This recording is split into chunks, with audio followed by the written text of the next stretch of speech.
Adolf Hitler often thought about committing suicide.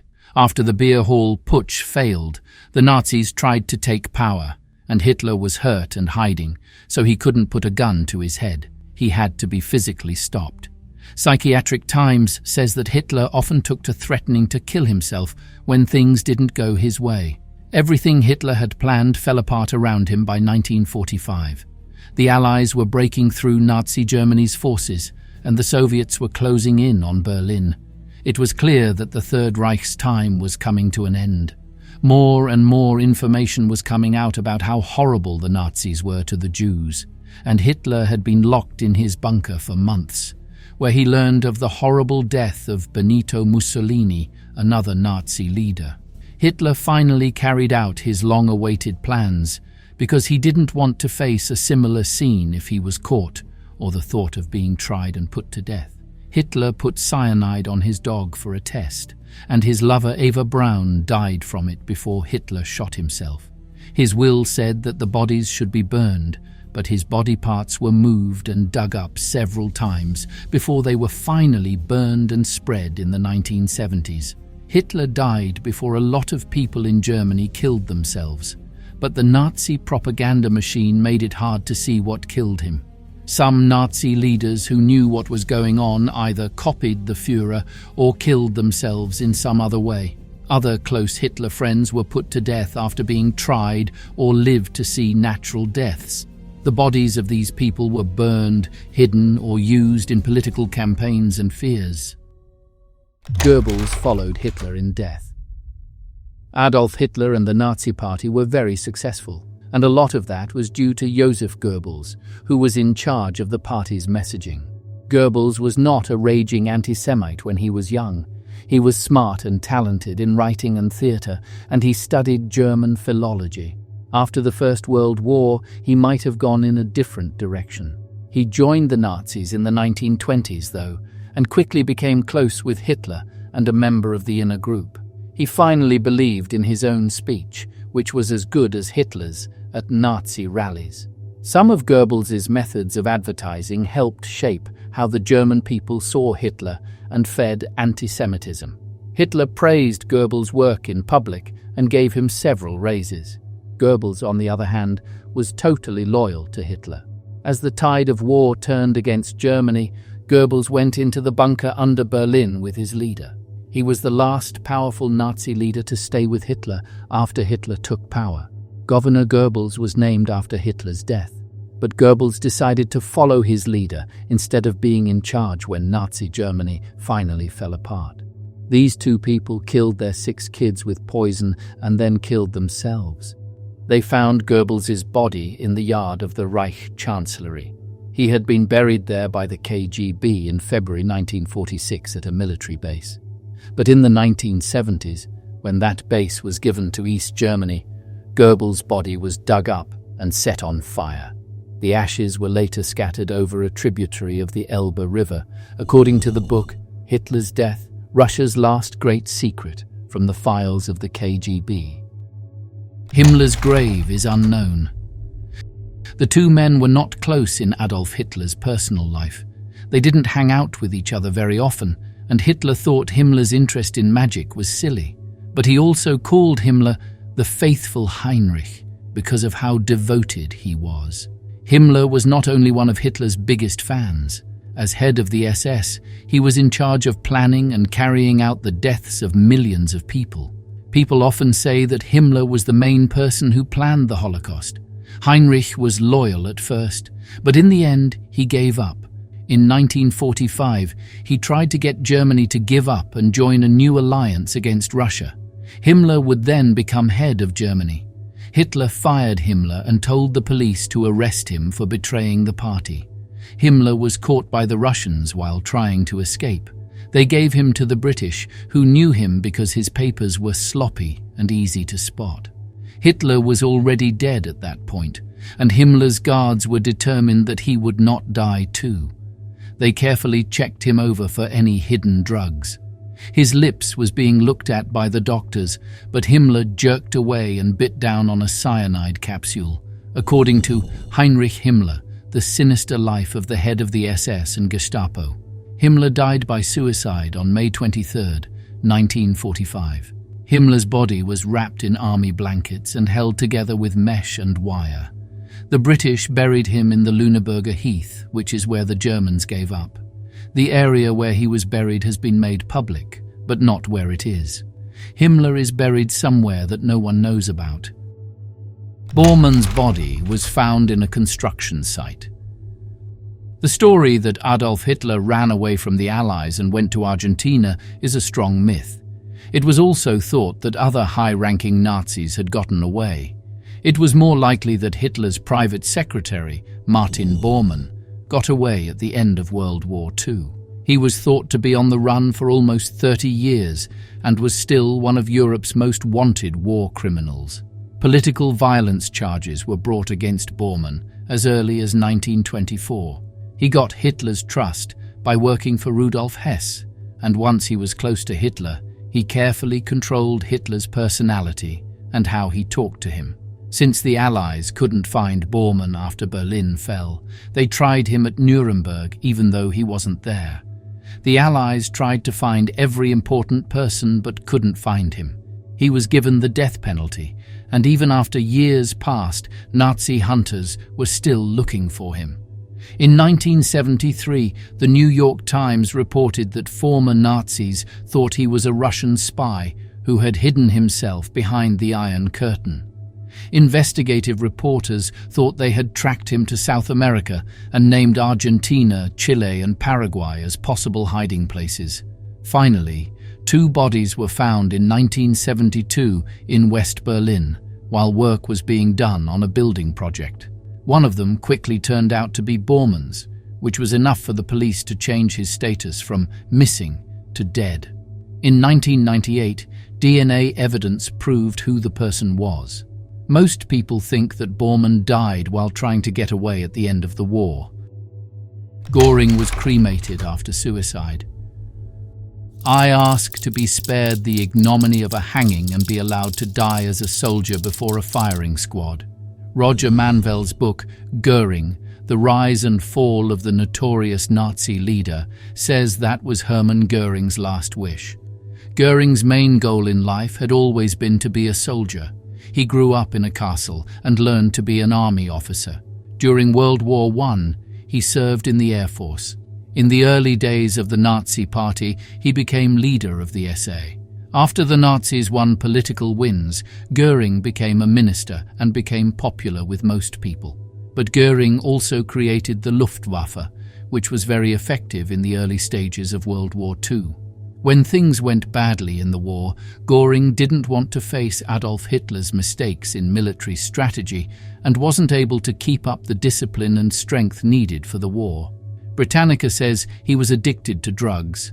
Other people in Hitler's inner group didn't like him. When the war was over, he tried to take over Hitler's power. When he was caught and taken to Nuremberg, he behaved like the main suspect. His case didn't help him avoid being found guilty, and his emotional plea for a firing squad was turned down.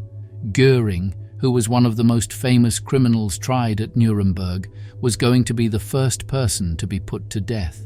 Göring died on October 15, 1946, from poison that was hidden in his pomade.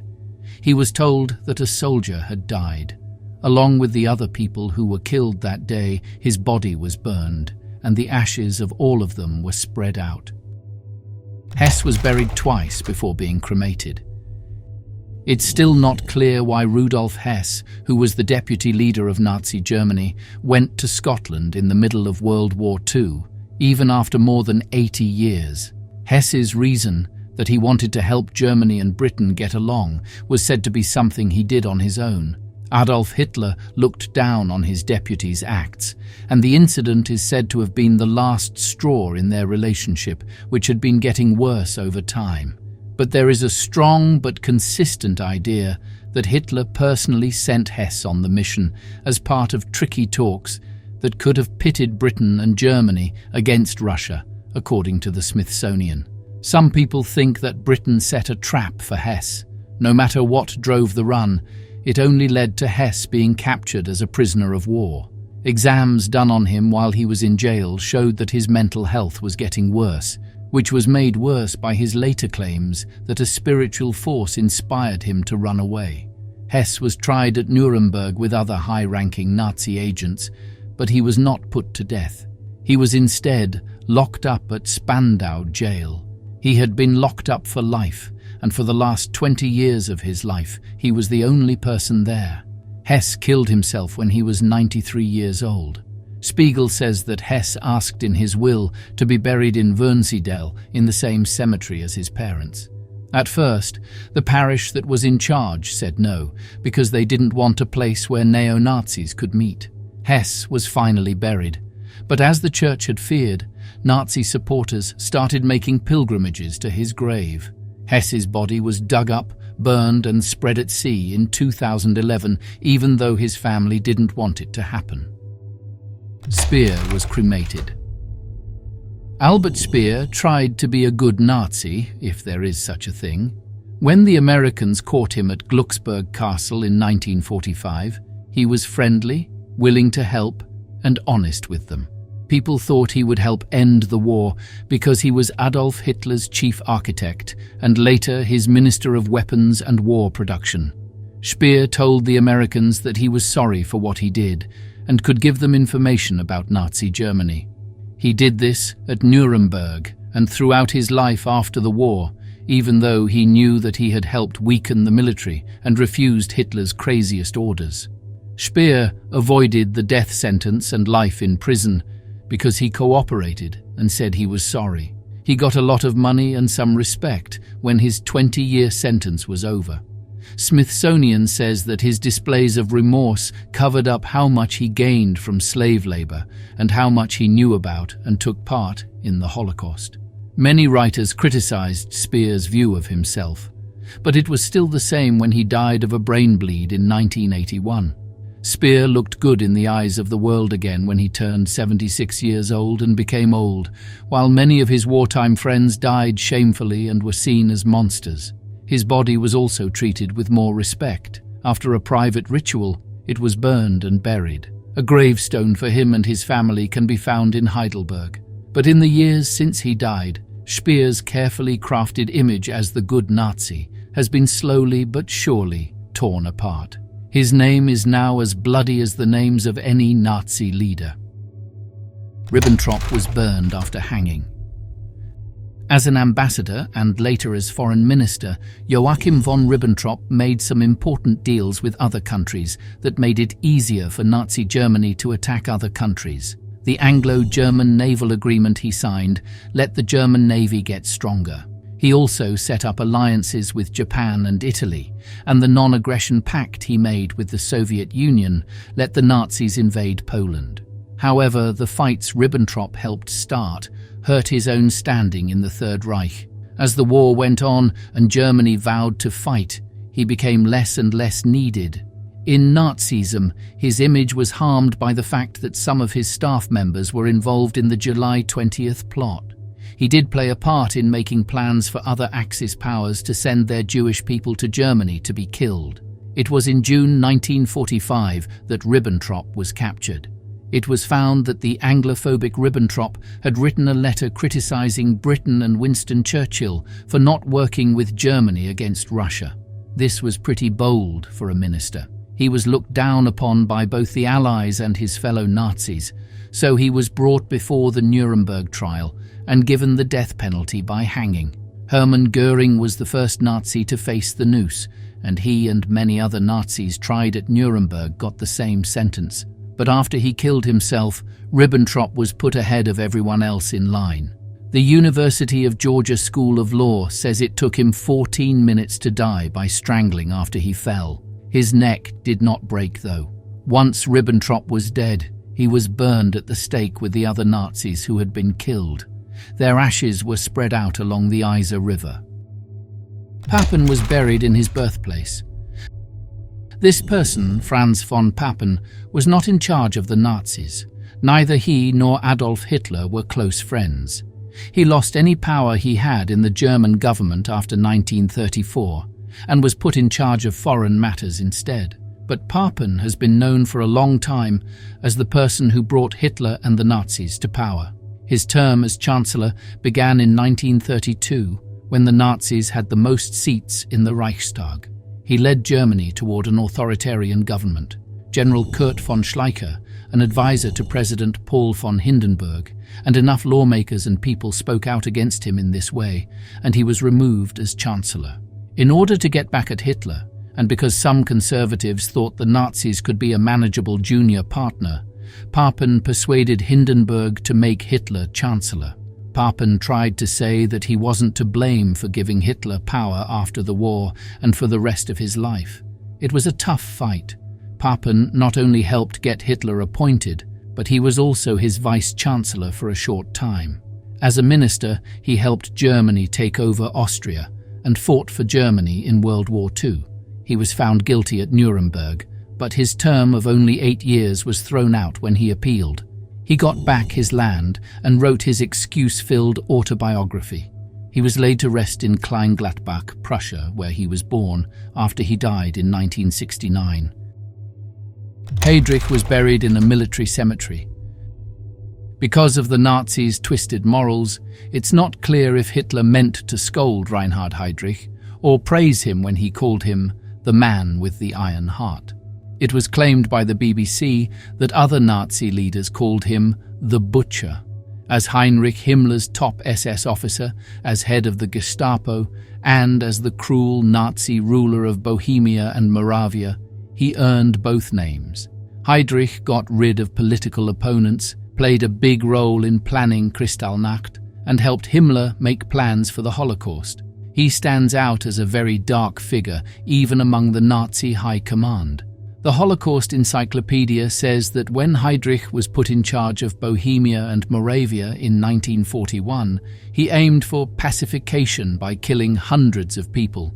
About 34,000 Jews from Germany, Austria, and the Czech Republic were forced to live in the Lodz ghetto and other concentration camps under his orders.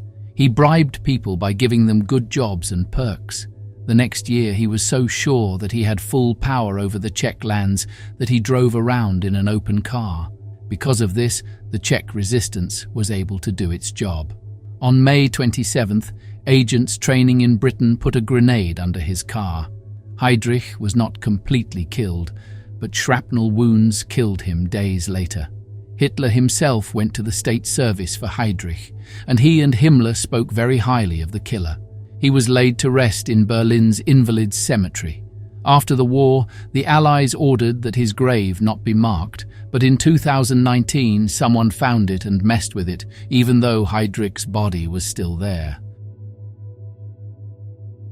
We hope you liked this video. Watch another video here.